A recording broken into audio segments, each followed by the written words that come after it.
Olá, pessoal!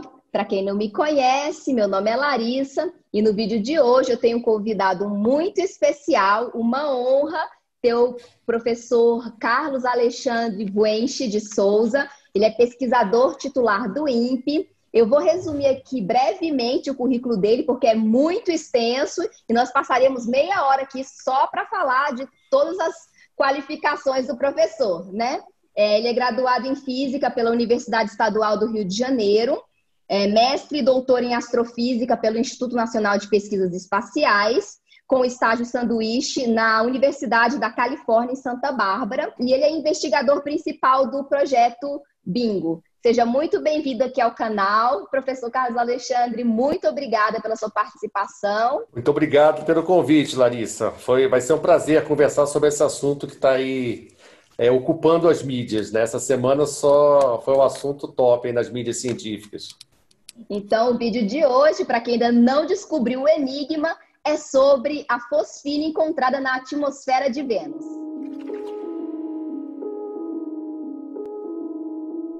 Então, gente, hoje nós vamos falar sobre essa descoberta muito interessante que foi feita na semana passada e como o Alex falou, eu peço a permissão para chamá-lo de Alex, porque nós nos conhecemos há bastante tempo já. Alex foi meu professor de mestrado lá no INPE, então, e ele é conhecido como Alex também, né, Alex, pela comunidade científica? Sim, não, Alex é mais fácil. O nome grande é só a minha mãe, quando quer reclamar comigo, chama pelo nome todo.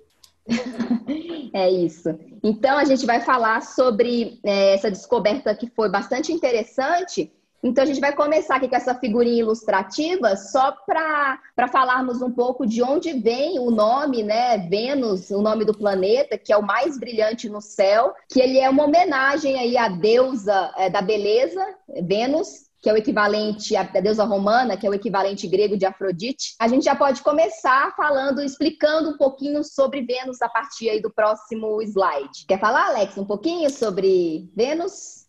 A gente pode caracterizar Vênus como um planeta irmão, né? Como o nome é feminino, um planeta irmã da Terra, mais ou menos o mesmo diâmetro, a massa um pouquinho menor. A diferença é que a atmosfera é muito diferente, é muito mais intensa, né? Muito mais densa que a atmosfera terrestre. Então, 90 atmosferas, a Larissa botou uma comparação muito legal aqui, que seria o equivalente a você sentir a pressão de um mergulho a 1.600 metros, é 1,6 km no fundo do oceano. E o recorde para referência aí que ela colocou, que ficou bom, né? 300 metros é o recorde em águas profundas, né? Aí você pode falar da temperatura, porque Vênus realmente é uma estufa descontrolada, né? 470 graus na superfície. A gente já está aqui suando, né? Com 32 graus Celsius em casa. Imagine aí viver a 470. A exploração de seres humanos, então, na superfície de Vênus é bem complicada, né, Alex? Eu acho que nenhuma forma viva que a gente conhece na Terra aguentaria essa temperatura de 470. Eu sempre falo para os meus alunos lá no curso de astrobiologia no INPE que a gente sempre pensa que Mercúrio é o mais quente porque ele é o mais próximo do Sol. Na verdade, Vênus é mais quente que Mercúrio e está bem mais afastado do Sol do que Mercúrio. E as descobertas também dessa semana, que eu achei uma coisa bem interessante, porque até semana passada Vênus era menosprezado, né, nessa questão de habitabilidade aí com relação a Marte. Inclusive os filmes de ficção científica, as séries da Netflix sempre apontam Marte como o nosso primeiro recurso aí para a habitabilidade. E as descobertas acenderam um sinal, né, um alerta para a gente que explorar mais nosso sistema solar. Exatamente. E tem essa conversa, né, no imaginário popular que a gente pode ser visitado por extraterrestres e sempre se pensa na história, né, décadas para trás, falar são os marcianos que vão pousar aqui na Terra, porque na virada do século XX achava-se que tinha canais em Marte, então uma civilização teria feito o canal. E todo esse imaginário ficou que Marte podia ser o planeta candidato à vida, tanto que os esforços foram todos para lá e nos últimos... Estava pensando hoje, por causa dessa conversa aí, nossa, Larissa, que nos últimos 25 anos, um monte de equipamentos de altíssimo nível foram mandados para Marte. E a gente acabou esquecendo de Vênus, né? Faz tempo que não tem uma sonda ou um equipamento de nível, assim, de tecnologia mais de ponta enviado para Vênus, né? Marte ficou o queridinho da comunidade aí por uns 25 anos, pelo menos. Isso, verdade. Então, vamos falar um pouquinho da atmosfera, né, que é a grande estrela aí da festa, a atmosfera de Vênus, que é composta principalmente por dióxido de carbono e possui essas espessas camadas de nuvens compostas de ácido sulfúrico. É exatamente por isso, né, que a gente tem essa temperatura tão alta na superfície, devido ao efeito estufa causado por essas espessas nuvens, né, permanentes no planeta. É interessante lembrar mesmo dessa questão da estufa e do ácido sulfúrico, né? Porque o frisson aí da semana nas mídias e nos blogs e nas redes sociais é a possibilidade de vida em Vênus por conta da descoberta de fosfina. A gente tem que pensar que o ácido sulfúrico, né, essas nuvens de ácido sulfúrico, são extremamente hostis à vida. Pensa que o ácido, né, é legal para a gente pensar que usa ácido sulfúrico para limpar chão, né? O pessoal chama de ácido muriático. Muito provavelmente as concentrações de ácido sulfúrico nessa região aí da atmosfera de Vênus seria capaz de corroer a estrutura, né, a membrana celular de uma possível bactéria, uma forma viva, seria bem complicado sobreviver ali. Teria que ser, caso essa hipótese se confirme, de ser um sistema vivo, ele certamente tem que ser muito especial para poder resistir a essa convivência com o ácido sulfúrico lá em cima. Isso mesmo. Então, a gente vai falar um pouco agora da descoberta em si, que é o que, como o Alex falou, causou um grande frisson aí na semana passada, né? Nós não vamos ser sensacionalistas científicos, tá? Vamos dar a notícia e explicar direitinho o que foi dito nos artigos científicos que foram divulgados na semana passada com relação a esse assunto. E o artigo, né, o primeiro artigo que saiu, que foi o artigo que causou esse grande burburinho, é o artigo liderado pela professora Jane Greaves, né, numa colaboração que envolve várias universidades, inclusive o MIT, né, o Massachusetts Institute of Technology, e a Universidade de Cardiff, se não me engano, é isso, né, Alex? Exatamente. E pelo título aí do artigo, nós vemos que o gás de fosfina é encontrado, né, nas nuvens de Vênus. E eu circulei ali que foi uma quantidade que eu até estava comentando com o Alex antes, uma quantidade que me parece bastante pequena, né, que são de 20 partes, 20 moléculas por bilhão. Então é realmente uma quantidade bem pequena que foi encontrada dessa fosfina na atmosfera. A contrapartida dessa pequena concentração é que, se olhar um pouquinho à direita do círculo vermelho que a Larissa marcou, que a qualidade dessa detecção é de 15 sigma. A gente traduzindo aí para quem não é da área, a gente costuma medir a qualidade de uma detecção em sigmas. Então, 1 sigma é 67% da sua detecção ser correta, 2 sigma é 95%, 3 sigma é 99,90%, 15 sigma é 99, um monte de zeros depois da vírgula. Então, é muito pouco provável que uma detecção, como eles colocaram, embora seja com abundância pequena, de 20 partes por bilhão, que ela seja um erro de detecção. E a gente estava comentando fora do ar, né, Larissa e eu, que ainda eles tiveram o cuidado, antes de anunciar esse resultado, de medirem com 2 instrumentos completamente diferentes, né, Larissa? Isso é um cuidado super interessante para evitar que seja sempre o mesmo time fazendo as mesmas medidas. Se tiver um erro de método de instrumento, você repete o erro. Outras equipes e outros instrumentos minimizam muito a chance de você errar, né? Isso. E a gente estava comentando offline que essa detecção de 15 sigma dá uma confiança muito grande de que a fosfina foi realmente detectada, porque nós estávamos falando que em cosmologia, que é a área que eu trabalho, o Alex também trabalha em cosmologia, uma detecção de um grande nível de confiança é uma detecção de 3 sigma, né, Alex? A gente já acha que está arrasando aí, medindo uma anomalia com 3 sigma. Exatamente. 15 sigma, isso com esses instrumentos que estão listados aqui, o JCMT, que está aqui na tela, e o ALMA. O JCMT é o James Clerk Maxwell Telescope, beleza. É esse da parte superior à direita, que é um telescópio óptico, e o ALMA é um rádio observatório, um rádio interferômetro, são várias antenas que olham para o mesmo lugar.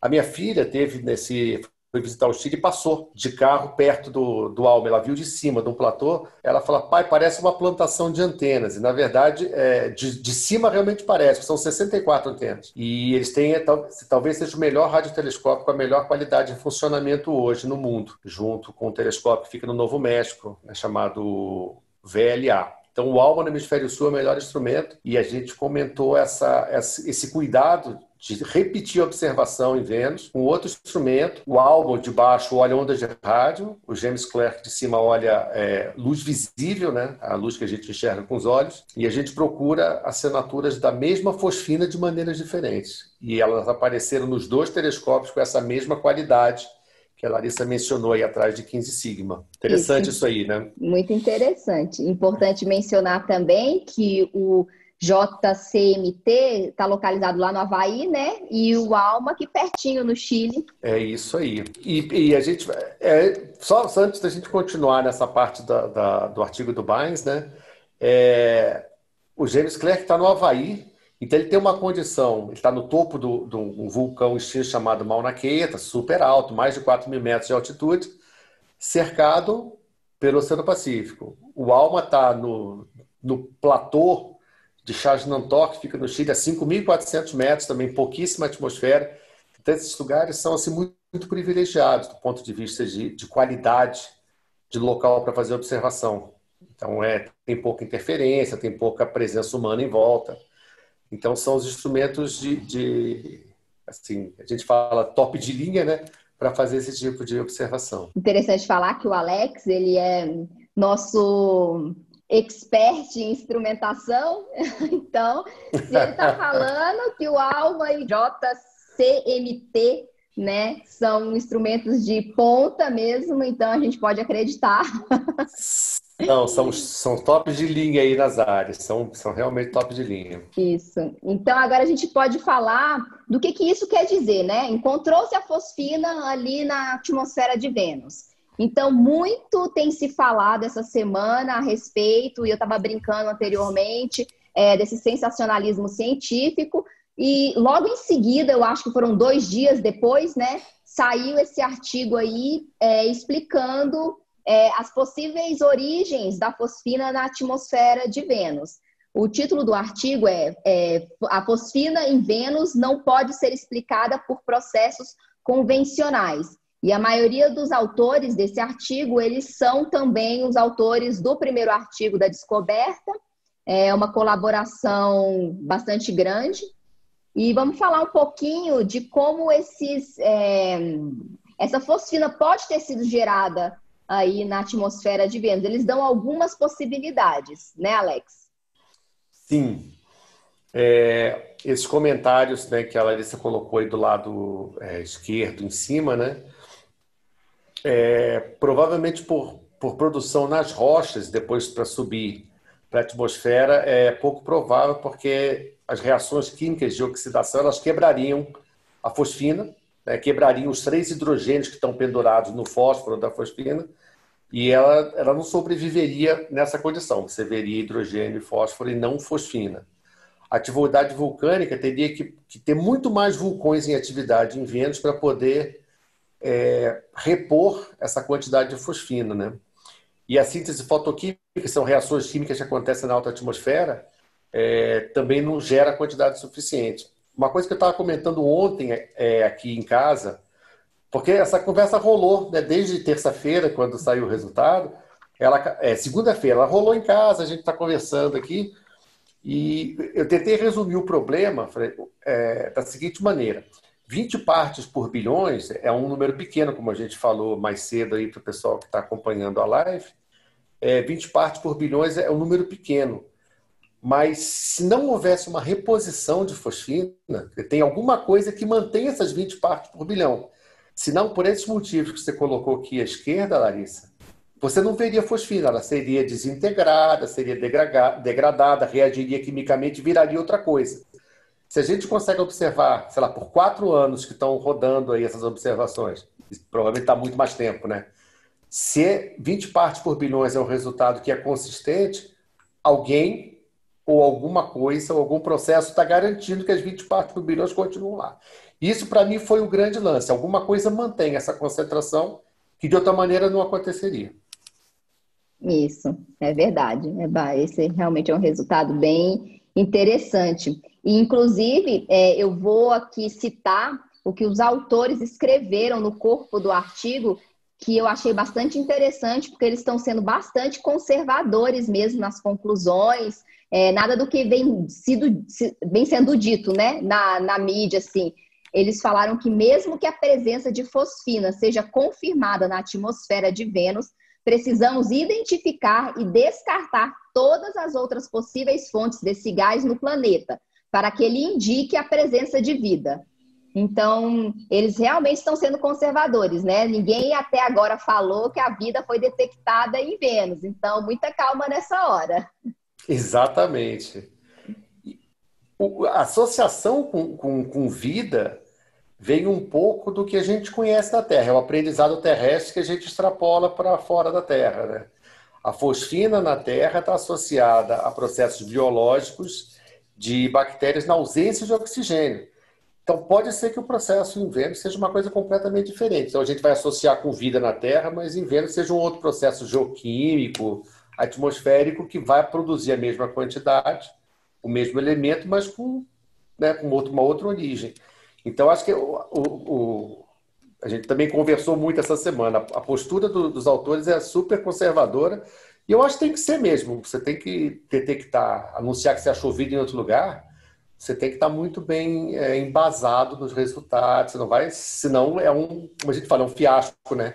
Vai passar um vexame. Você não... Um mico, né? Na linguagem. Vai passar um mico, vai passar um mico. Tem que ser super cuidadoso, porque o resultado é muito importante. Talvez seja o resultado mais importante da história da ciência. Caso ele se confirme, caso seja vivo. É um resultado assim, histórico por um monte de motivos, mas tem que esperar, né? Isso. E de qualquer forma também esse resultado é interessante. Ele sendo indício de vida ou não, é um resultado muito importante, porque aponta talvez para uma química aí desconhecida, né, nos planetas rochosos, que está gerando essa fosfina em Vênus que a gente não consegue explicar, né? Exato, exato. Eu acho que foi esse segundo artigo que você mostrou do Baines, que ele comenta que caso seja um processo geoquímico, geológico, atmosférico, esse paradigma que a gente tem da formação dos planetas rochosos, da estrutura interna da atmosfera, vai ter que ser todo revisto, porque a gente considera algumas coisas que provavelmente não estão corretas. Então, de qualquer maneira, vai ser um resultado muito impactante, né? Então, aqui nós vamos falar, eu tirei esse slide da coletiva de imprensa dos resultados, né, desse resultado da atmosfera de Vênus, e eles consideram, vamos assim agora considerar, né, que existe vida então mesmo, e como seria esse ciclo de vida na atmosfera de Vênus, caso se confirme. Eles fizeram esse modelo, inclusive eu vou deixar na descrição aqui do vídeo para quem quiser assistir, o link para quem quiser assistir a coletiva de imprensa. Ela é em inglês, tá? Mas eu vou deixar também um link do Space Today, que é um canal de divulgação científica bem grande no país, provavelmente muitos de vocês conheçam esse canal, e ele transmitiu, né, a coletiva de imprensa com comentários em português. Eu vou deixar aí embaixo também na descrição, caso vocês queiram assistir em português, né? Então, podemos falar um pouquinho, Alex, sobre esse modelo, caso a vida seja encontrada mesmo em Vênus? Sim, a gente pode pensar esse desenho, né, dessa circulação com as setinhas para cima e para baixo. Pensa que para cima, né, se ela circular e essa forma viva tiver algum tipo de atividade, ela tem que estar nessa faixa, que não é uma faixa nem muito quente, nem muito fria. Poderia, se a gente pensasse em zona habitável, que é o termo que a gente usa em astrobiologia, seria uma faixa na atmosfera onde poderia haver água líquida.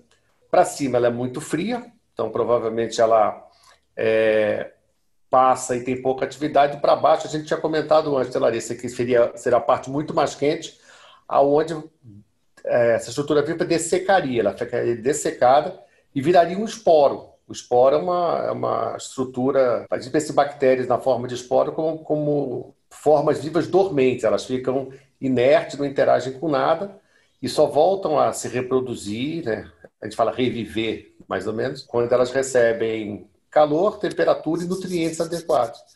Então, essa célula de circulação, na verdade, ela é um modelo muito legal, caso exista, né? Mas Deixar bem claro, né, Alex? Que é só um caso modelo exista. caso exista, exatamente.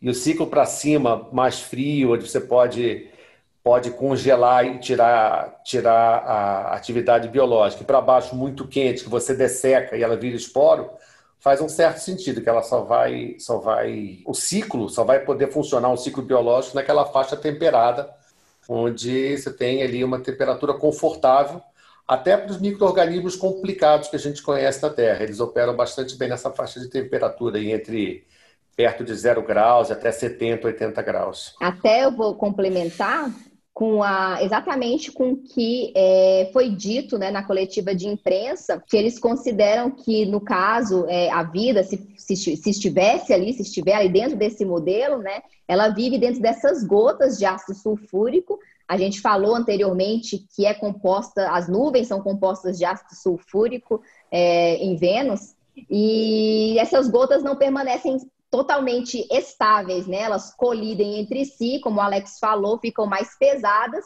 e saem dessa região temperada, né? Indo para aquela parte mais abaixo ali do gráfico, onde a temperatura é mais alta. Isso causa uma evaporação no ácido sulfúrico, sobrando, né, o espório, que o Alex explicou o que era, que no caso volta a ser mais leve, né? Sobe para a zona temperada e reidrata, e o ciclo da vida continuaria dessa forma. Então, foi esse modelo que os autores ali do artigo criaram para explicar uma possível vida nas nuvens de Vênus. E eu achei também bastante interessante que na Terra a fosfina está sempre associada à vida, né? Então, ou em bactérias em ambientes sem oxigênio ou produzidas por seres humanos. Então, é por isso também que essa descoberta da fosfina em Vênus, que é um planeta rochoso, ter sido tão celebrada, né? E a gente, só para fechar essa parte das gotas de ácido sulfúrico, né? De novo, né? A Larissa frisou, eu frisei, vamos frisar mais uma vez que caso, né, seja um resultado biológico, a fosfina seja produzida por alguma atividade biológica, tem que ser uma estrutura viva muito diferente do que a gente conhece por causa da convivência com ácido sulfúrico. Se ela convive nas gotas, ela tem que ter uma membrana que é suficientemente resistente para o ácido não desfazer a estrutura celular e você matar a célula, mas ela tem que ser capaz de permear. Ela tem que ser permeável para entrar algumas coisas desse pedaço e não entrar o ácido sulfúrico, não entrar alguma química que seja nociva a ela. Então, certamente, se for uma estrutura viva, é uma estrutura viva muito peculiar, né? Para conviver ainda ser capaz de reproduzir, né? de gerar a fosfina. São várias questões interessantes que vão ocupar nossa cabeça nos próximos anos, com certeza. Então, no próximo slide, eu botei mais um resumo mesmo, né? Do que a gente vem falando aí a respeito indício de vida em Vênus. Esse foi um slide retirado aí mesmo da Nature Astronomy, tá ali embaixo, a fonte. Então, inclusive eu não mencionei, eu acho que o Alex também não tinha falado antes, o artigo publicado da descoberta dessa fosfina foi publicado numa revista de alto impacto, né? Para quem não sabe, a Nature Astronomy é uma revista de alto impacto científico, né? A Nature Astronomy a gente brinca que um dos objetivos mais ambiciosos dos cientistas é ter uma capa na revista Nature. Ter um artigo de capa, né? Isso aí não é um prêmio Nobel, mas é quase. É quase, é o resultado que pode dar, inclusive, um prêmio Nobel, né? Uma capa da Nature pode te dar um prêmio Nobel, eventualmente. Isso mesmo. Então, aqui a gente tem um resumo do que a gente vem falando durante essa transmissão aqui do canal. A gente está um resumo ali da atmosfera de Vênus, e que o Alex comentou bem interessante, que Vênus é o planeta mais quente do sistema solar, mesmo Mercúrio estando mais perto do Sol, né? E uma coisa que eu quero que o Alex comente, que vai ser o tema do próximo slide, é que existe fosfina em Júpiter e Saturno, já foi medida há algum tempo, mas por que não causou tanto burburinho a fosfina em Júpiter e em Saturno? Porque ela não poderia ser atribuída a uma origem biológica, né? Acontece nas regiões de pressão muito mais alta, bem no interior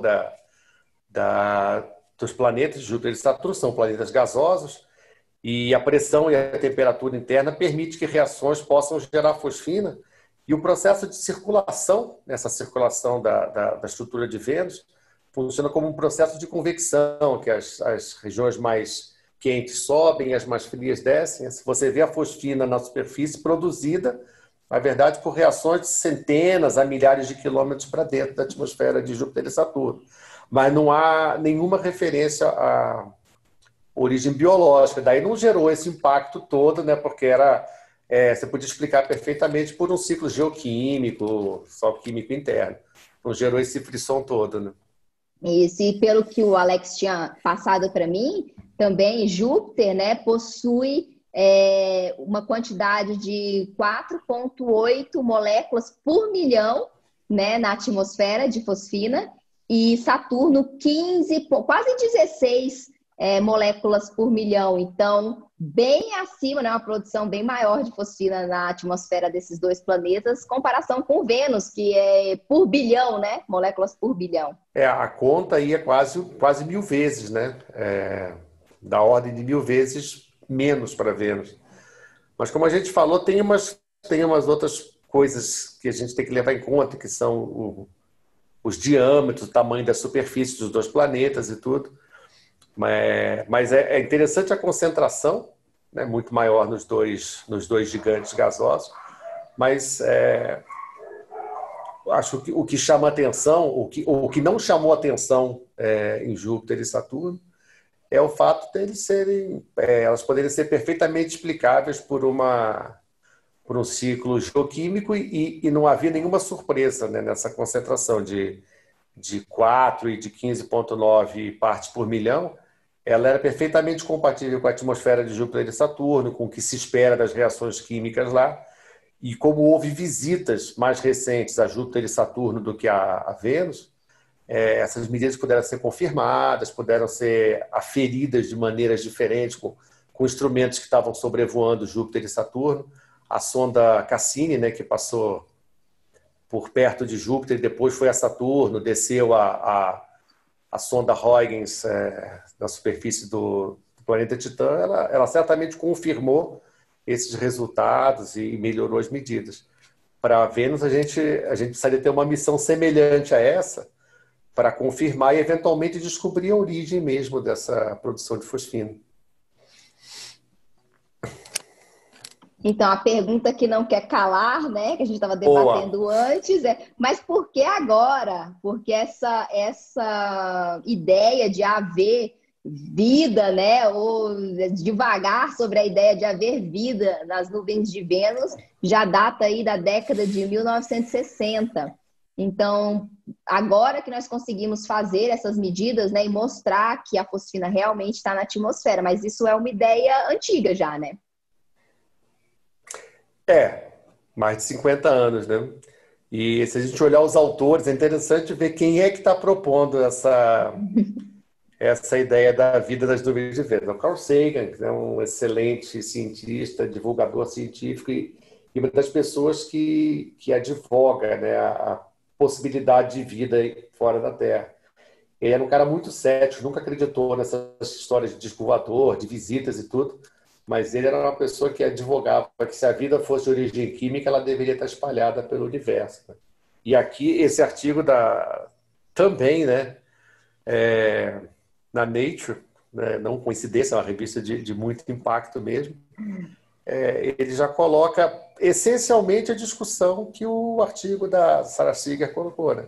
Ela achou mais ou menos da mesma altura, achou nas mesmas condições, só não achou, o Sagan não achou fosfina, né?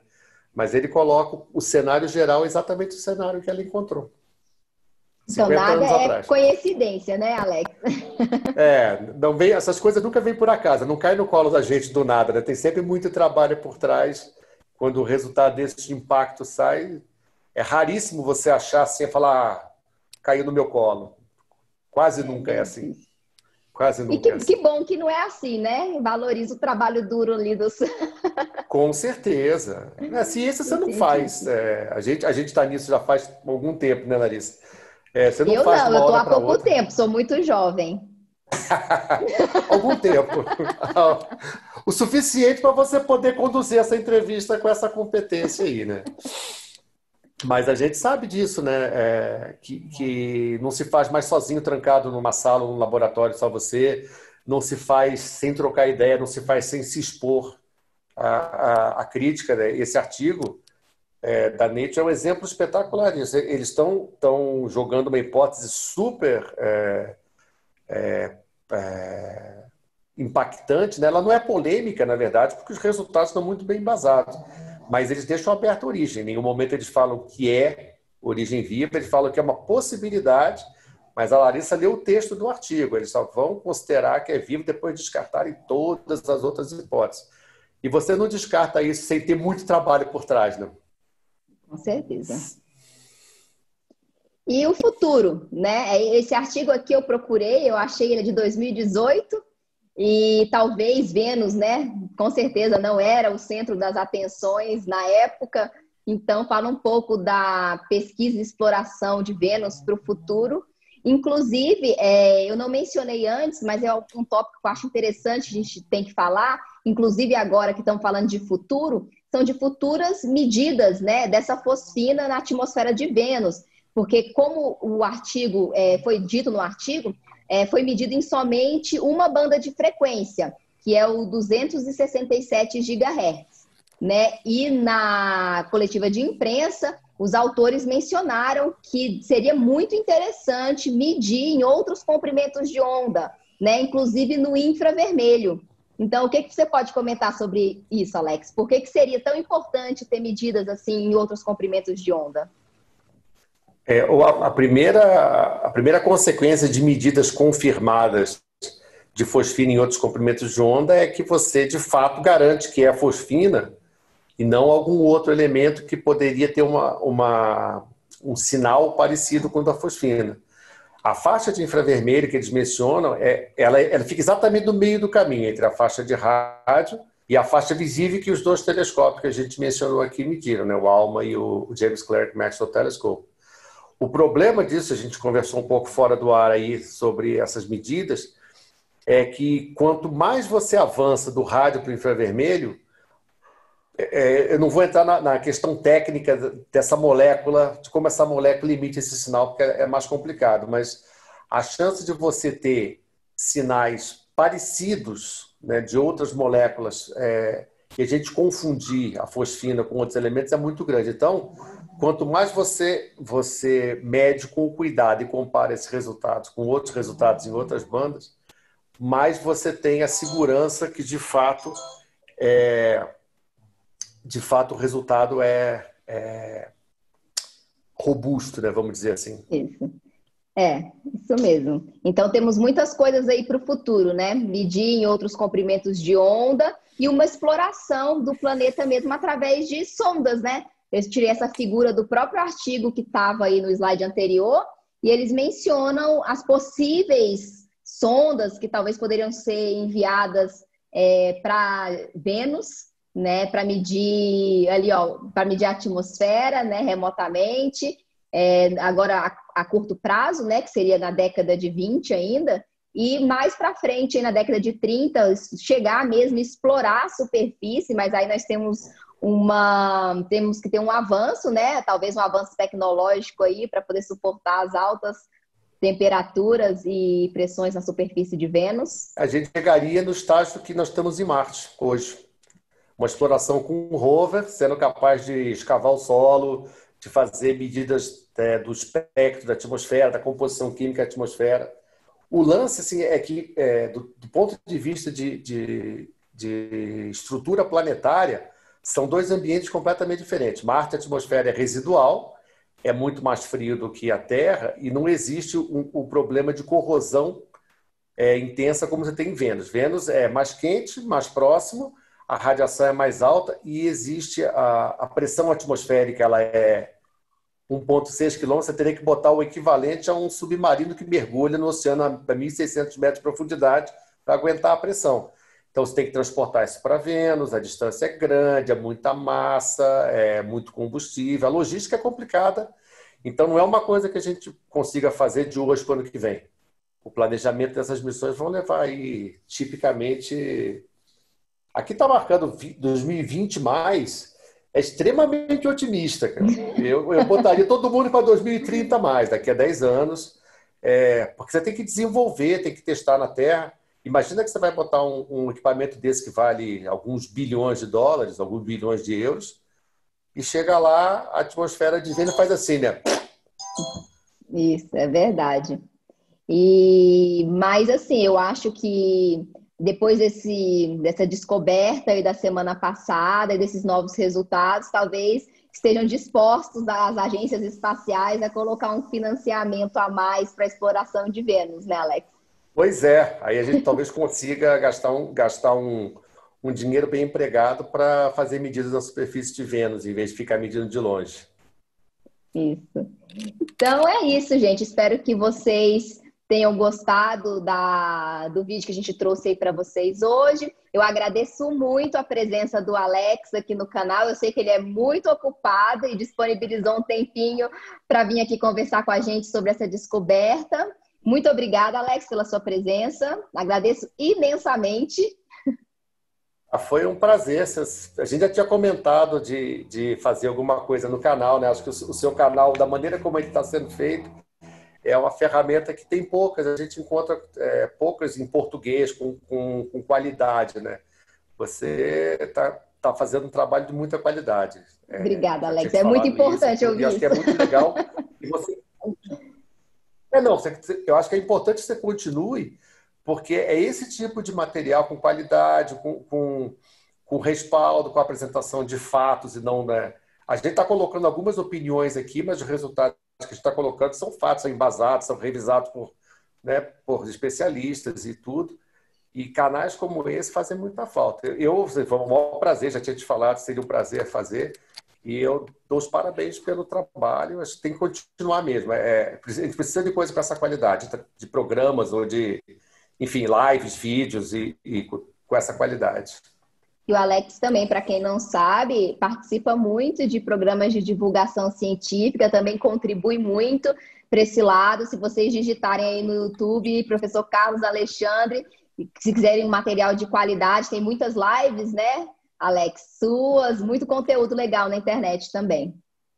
Tem lives, tem materiais dos meus cursos, nas páginas do INPE, tem as minhas aulas escritas, PowerPoint estão nas minhas páginas de cursos do INPE. Tá? Eu acho que, assim, conhecimento, né, eu sou especialista em algumas poucas coisas da minha área de trabalho. E eu gosto de transitar em outras áreas. Mas conhecimento, quando você consegue fazer uma coisa com qualidade e com responsabilidade, colocando as referências, isso tem que ser compartilhado, senão ele é inútil. Aulas, programas, lives que a gente faz, se eles não forem compartilhados com o público que está querendo informação boa, ele é inútil. A gente tem que propagar mesmo. E assim como eu já faço, eu gosto de fazer, e eu vejo que você está com esse gosto, eu dou o maior apoio. Que eu puder assim, ajudar e participar, você sabe que sou parceiro. Obrigada, Alex. Então, gente, nós ficamos por aqui. Não se esqueçam de curtir o vídeo, se inscrever no canal, compartilhar com os amigos, acionar o sininho para não perder nada. Nos vemos no próximo vídeo. Beijos, tchau!